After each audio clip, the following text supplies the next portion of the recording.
Mike Radich here, and I'm now joined on the phone by Titan Fighting Championships owner Joe Kelly. Joe, how are you? I'm doing good. How about you? I'm doing good. Joe, take me back to October of 2012. That was when RFA announced that they had acquired Titan Fighting Championships. Take me back to that time. Why exactly did RFA decide to take over Titan? It's something that kind of got a little blown out of proportion on what was actually going on. Mm-hmm. We were in discussions and talks about merging. Mm-hmm. Nothing was ever finalized. Nothing was ever materialized. And it was myself and the owner and investor of RFA doing all the deals. So no one was really a part of the negotiation. I think something was spilled out a little bit earlier by some people within the company. And, I really wanted to do the deal because I thought it was a good opportunity. I bring things like television and things that they couldn't get at the time. And and they had, a bigger staff and it allowed us to create a much larger brand. So I was excited about it. It never materialized and, it just never happened. So that's kind of the way it was. And I think the world of those guys, Ed and Scott Cuppers and the guys that run that company are great. So, it's just back to business as usual with Titan when, the final deal couldn't be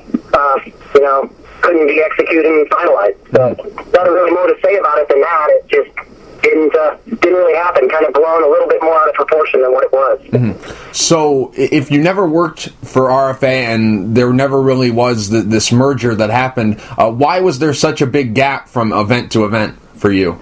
I had some personal issues going on. I don't really want to get into it. I went through a divorce and things like that, so I wanted to finalize that before I did my next show. I wanted to make sure my personal life was in order.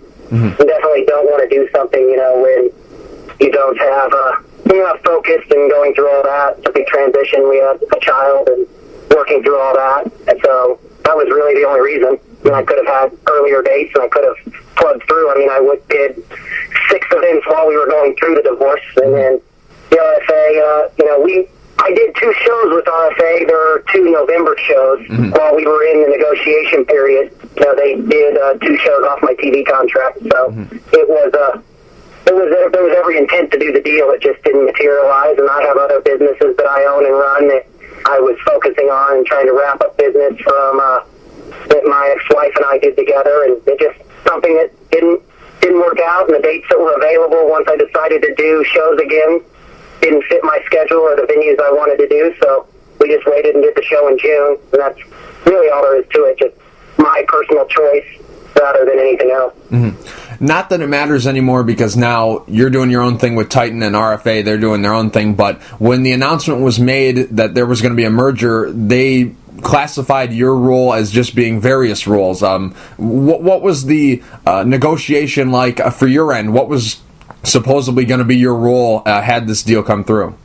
I think as Soros, mentioned it in an interview, I was going to be vice president of the company and run the operation, do a much similar job as when I was running the operation for Bellator and M1, so it was a very similar role to that. But it just financially didn't work out for the way we wanted, and for either side. So it was an amicable split, no hard feelings. It just sometimes deals get leaked a little earlier than they're supposed to, and like I said, I really wanted to do the deal. I thought on paper and in in premise it was great, as long as everything could be as the final deal points could be cashed out between both of us. But it just didn't work out, and they moved on doing their shows on Access, which is great, and I moved on doing mine. So here we are, August of 2013.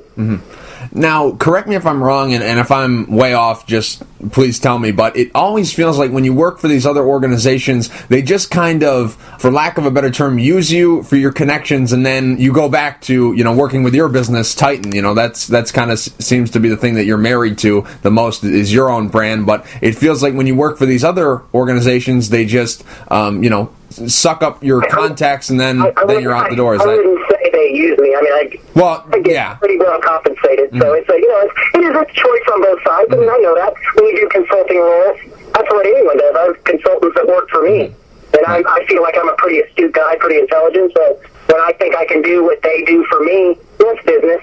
You know, if you can save money and do it yourself, you do it yourself. You know, and as time goes on, they pay a pretty hefty premium to have me do this for them. And then when they train the people, I never have any, and I'll be honest, I never have any intent or any desire to work for someone full time. I'm pretty married to my own ways, so, you know, I like owning my own business. So we do a lot of other things like concert promotion and things like that in my Titan Entertainment business, and ran the venue for 4 years in Kansas City. So it always does that. It's just any opportunity I get to work with someone else, and you know, I learn a lot from them as well. There's things that they do that I don't know how to do, and I've learned a lot from M1, international business and international fight promotion and just things like that. And Bellator, I mean, gosh, they have a great staff there and a very talented group of people, and I learned a lot. I mean, I learned a lot from Bjorn Ritchie. A lot. I mean, we have a very similar background from our education to what we've done. I'm just,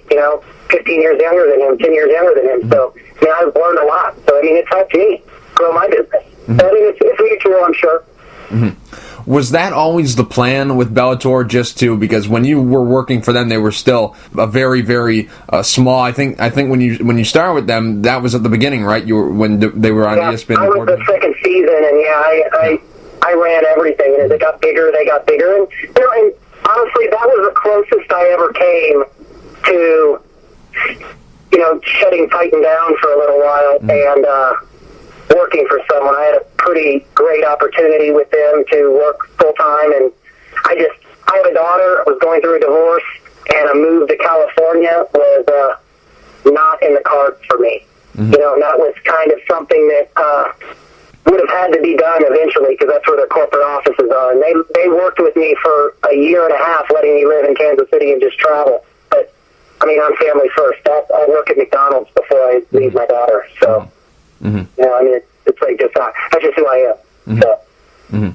I was talking with Frank Trigg around the time of this RFA Titan supposed merger, and he was saying that that there was a good chance that you weren't going to be working with RFA, because this was after Ed Soares and all those guys had started saying that, hey, we're going to try to be a feeder league for the UFC, and you hadn't really been around. We hadn't really seen you at events, and we hadn't heard you working with the organization. And he had had a strong theory that maybe Showtime, they were going to get back in the mixed martial arts game, just promoting maybe single cards here and there, and maybe that you were going to be the guy who would start promoting for Showtime, because at that point RFA was doing their own thing and Titan was on the little hiatus. Was there ever a chance that maybe Showtime would come back to the MMA game and you would be the guy spearheading it? Is that... I love Frank to death. We're really good friends. It's great that he thinks so highly of me. Yeah, I mean, there's always an opportunity for that. I'm always looking to expand. I mean, I'm an entrepreneur at heart. I've spoken with the guys at Showtime, and nothing materialized there any further than rumor and conjecture. But it's that's definitely something in the future I'd look forward to. Those guys, they're heavily married to boxing right now. I mean, they've got the number one draw in all of combative sports and Floyd Mayweather. So they've got a lot invested in that, and a lot of time and money that has to go into that. I will assure you, they will get back in the business, and those are some, they're really intelligent guys, and I think they'll pick the right person to run their new brand, or if they pick multiple brands and kind of do, a Friday night, showbox type model, and then a Saturday night main event type model like they do with boxing, working with 3, 4, 5 different promoters depending on the fight cards that could be put in. I'm always going to try to get in that mix. Can I do it? I don't know. Would they want me? I don't know. But am I going to try to do it? Yeah, if there's an opportunity, I most definitely will. Now, you mentioned that RFA, they were able to put on 2 cards on your Access TV deal. When you came back into business and decided to continue with Titan, will you get those 2 fights back? Was that renegotiated to get those 2 cards back? That was part of a year-long agreement, and I have a new agreement. They have a new agreement. It's, we're both moving onward and upward, and, it's nothing. Yeah, no, those were their deals. They did the shows. I was there. I helped set him up. Those are the two events I did with him. That was, basically, as long as it goes. I mean, I talked to Ed Soares all the time. We're still pretty good friends.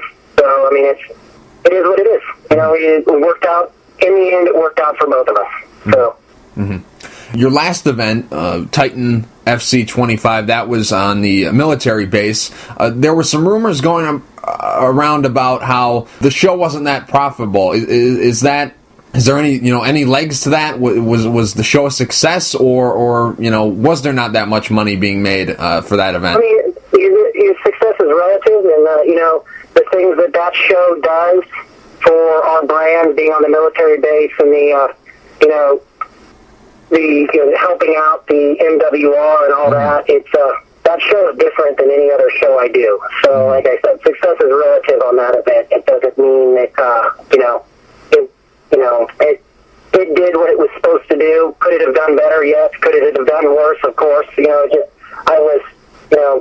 That show, like I said, it does more for, we're one of the only groups that do events on military bases. So, besides the UFC, on television at least. So, it serves its purpose for what we like to do. And I have a great connection with the guys at Fort Riley and the people in the MWR. So, we do that event for other reasons. But, I mean, obviously, you always want to make money, but that event is what it is and did what it did. But we were happy with it. I thought it turned out okay. Mm-hmm.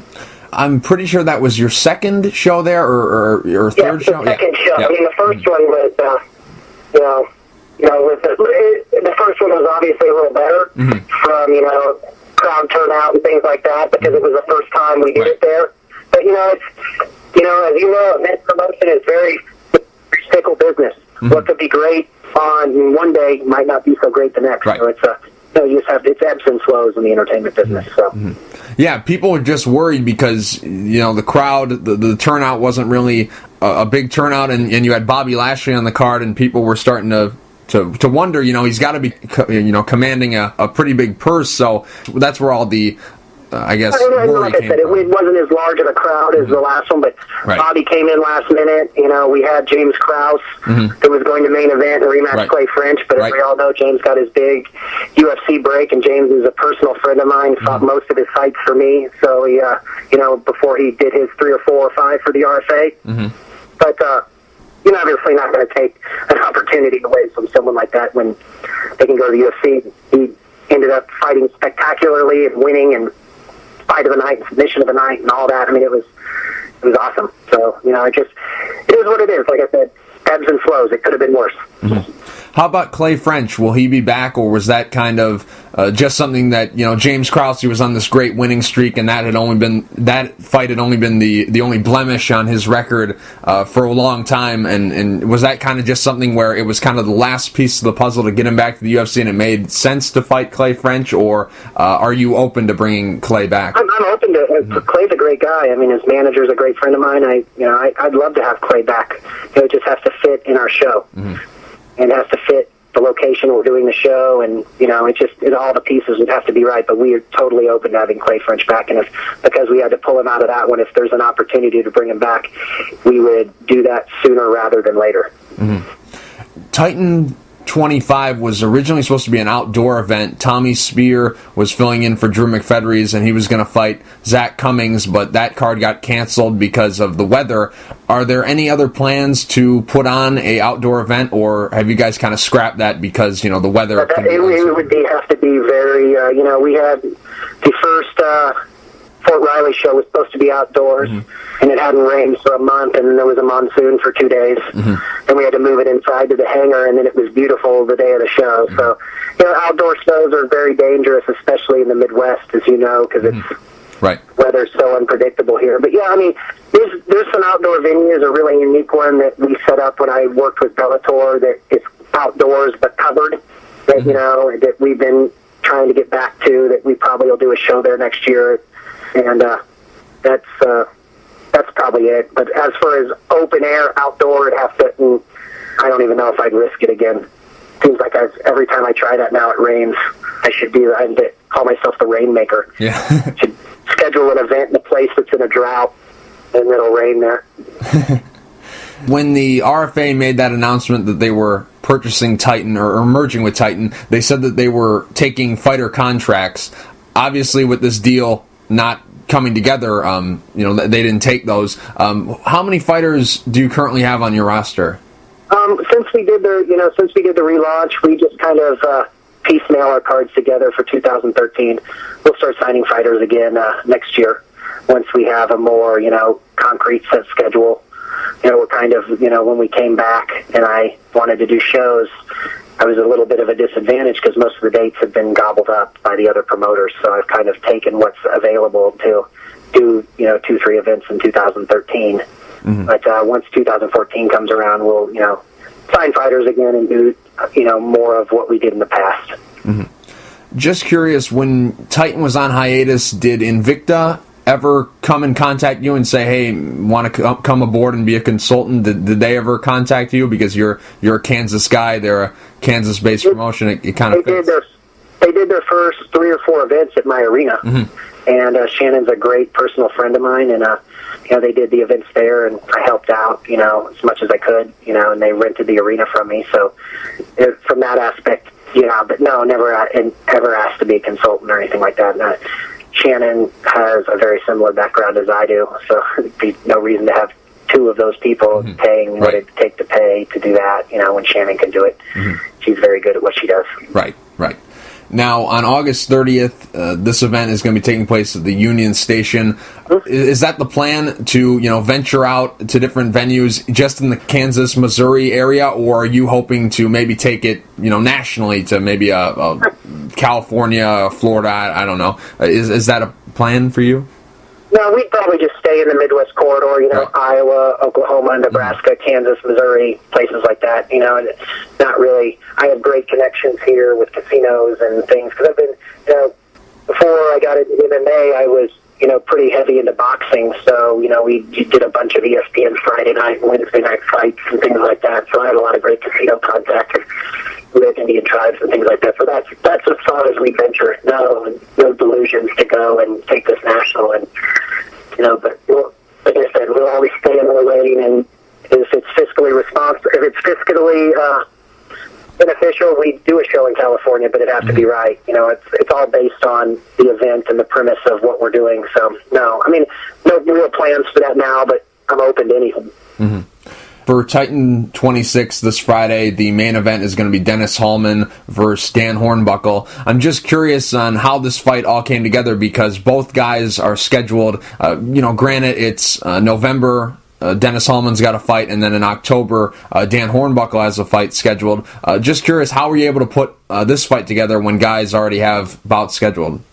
Well, Dan, I obviously know Dan really well from his Bellator days. Mm-hmm. Right. And we have a great relationship. So I had targeted Dan for the main event all along, with some different fighters maybe from the Kansas City area, but I can't take credit for Dennis Hallman. My matchmaker, Joe Wooster, did that. He set it all up and pulled that rabbit out of his hat. I think it's an awesome fight. I wish I would have thought of it.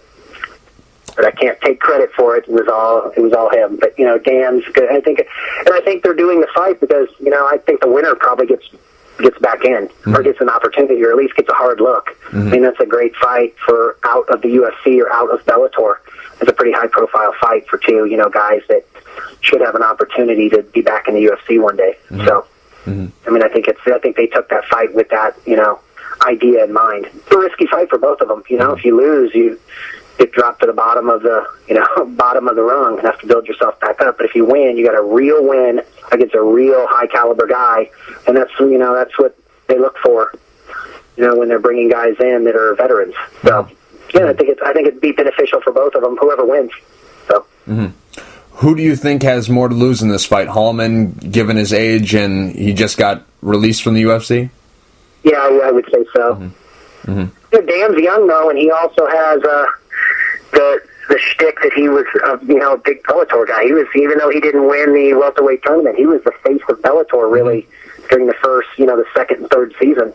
So, he was, the guy that was promoted most besides Eddie Alvarez, mm-hmm. Hector Lombard, besides the champions. Mm-hmm. He was talked about more than Lyman Good, right. who was the right? champion at the time. So I think, you always have to run that with the Bellator, UFC, heat between the two. So it's I don't know. I think Hallman, though, at his age, Dan could always rebuild. He's still young.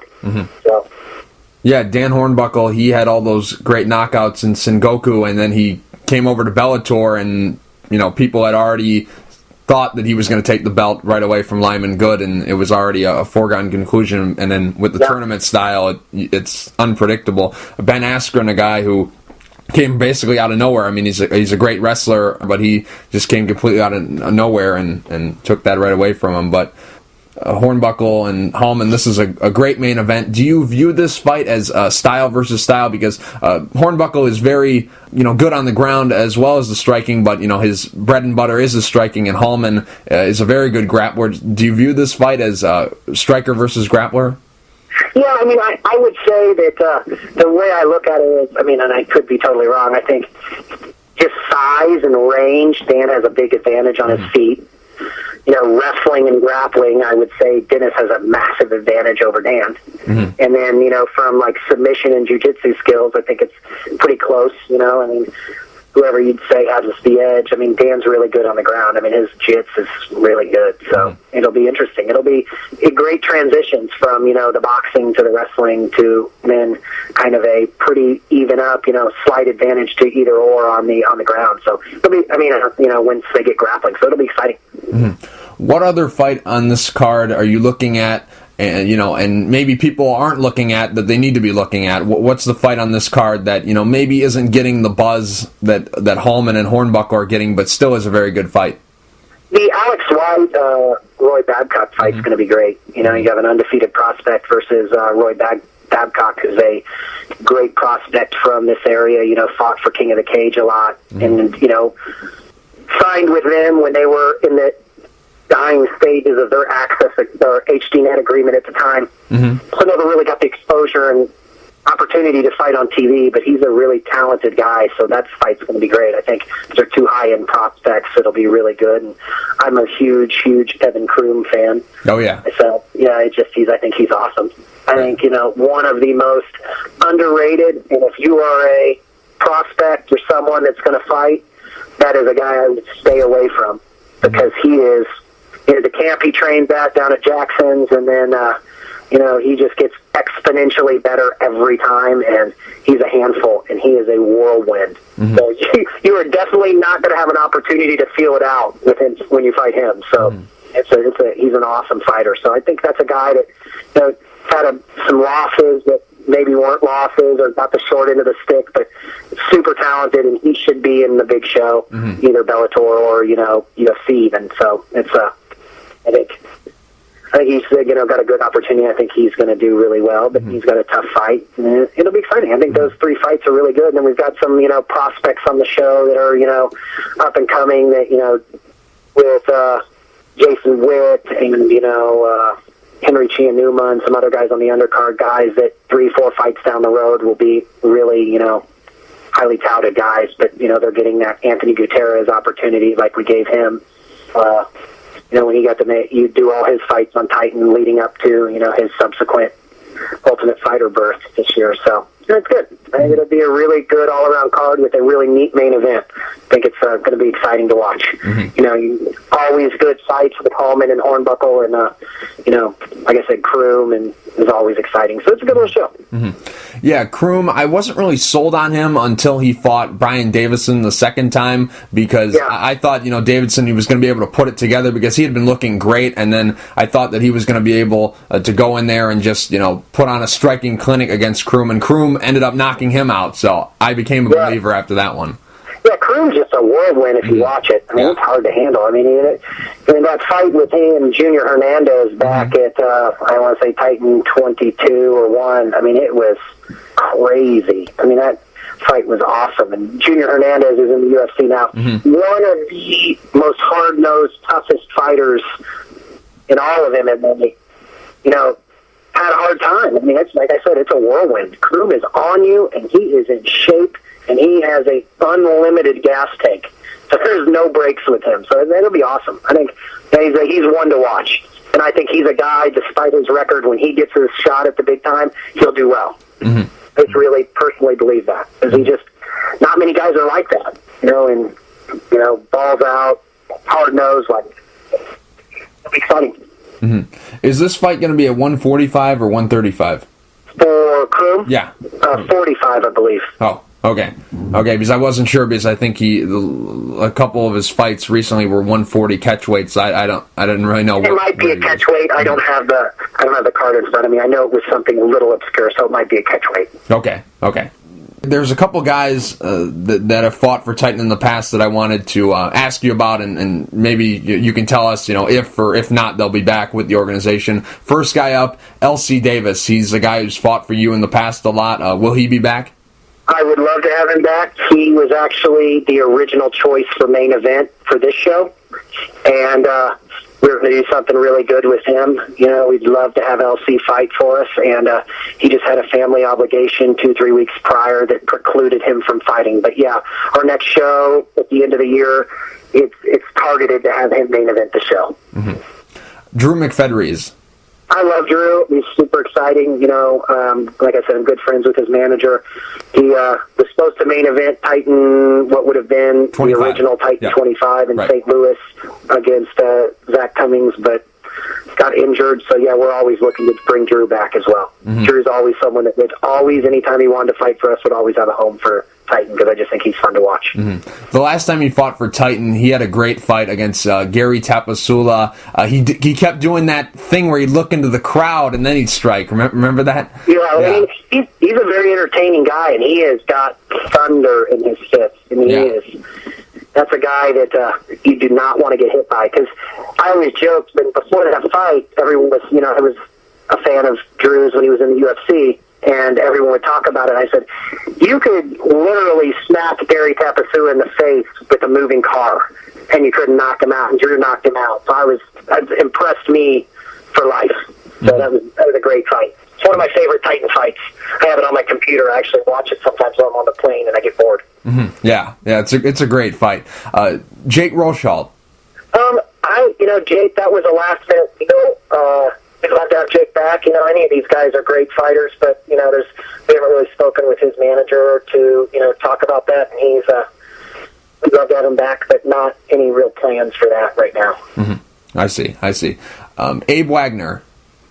Abe is, from what I heard with Drew, that's who we were targeting for Lashley to fight in the main event of Titan 25. So if there's I think Abe would fight again if there's an opportunity like a Bobby Lashley or something like that. But as far as I know, he's not really fighting right now after his last Bellator run. Mm-hmm. Is Bobby Lashley under contract with Titan, or you just have a good relationship with him? We have a great relationship. We're just friends. So anytime I have an opportunity to use him, I do. So that's basically that goes. He's a super talented guy. Has crossover appeal. He'll be in the big show soon. So he just. So locking him down and him signing a contract wouldn't really do anything for him, and he knows he can have a home with Titan and come fight whenever he wants to. Oh, I see. Now, Joe, how many events are scheduled for the remainder of 2013, and have you already started planning for 2014? Yeah, we have one more that we're looking to do in 2013 into the, second part of our fourth quarter. So, that would be the last one, and then 2014, depending on how things go with some other entertainment concerts that I'm doing, we'd like to do, probably 6 events, if not more, in 2014. I see. Joe, real quick before I let you go, and I thank you for being so generous with your time, because I know this is fight week and, things can get crazy around this time. But tell the people where to go to keep up with yourself and Titan. Yeah, you definitely go to TitanFighting.com or follow us on our Facebook or Twitter pages. And, definitely if you're in the area, come out to Union Station. It is one of the most unique and coolest venues you would ever go to. If I didn't promote fights and I hadn't done so many shows there, I would actually buy a ticket to come and see an event there. It's so cool. We've done 3 ESPN Friday Night Fights shows there. I guess there were Tuesday and Wednesday night fights at that time. But it's such a cool, unique, historic building. It's absolutely awesome. that would be my spiel for that. Even if you don't particularly have any, vested interest in any of the fighters, I can promise you, it's a great fight card with a lot of action in one of the, like I said, coolest venues you'll ever go to. Mm-hmm. Joe, thank you for taking the time to talk. I really appreciate it, and best of luck with the show on Friday night. Well, thank you so much, and one of these days you'll have to make it down to one of the shows. Oh, for sure. I can't miss one of those. You guys have been in the business a very long time, and you've been doing a great job, and you've been in the game a very long time, so I'll definitely make it out to one of the events. Yeah, I appreciate that. It's funny, I tell everyone, they're like, how do you still enjoy this after 13, 14 years? I'm like, I think I've kind of married to it now. Right. I don't even know what else I can do now. Right. Yep. It's. Thank you so much. Yep. Take it easy, Joe.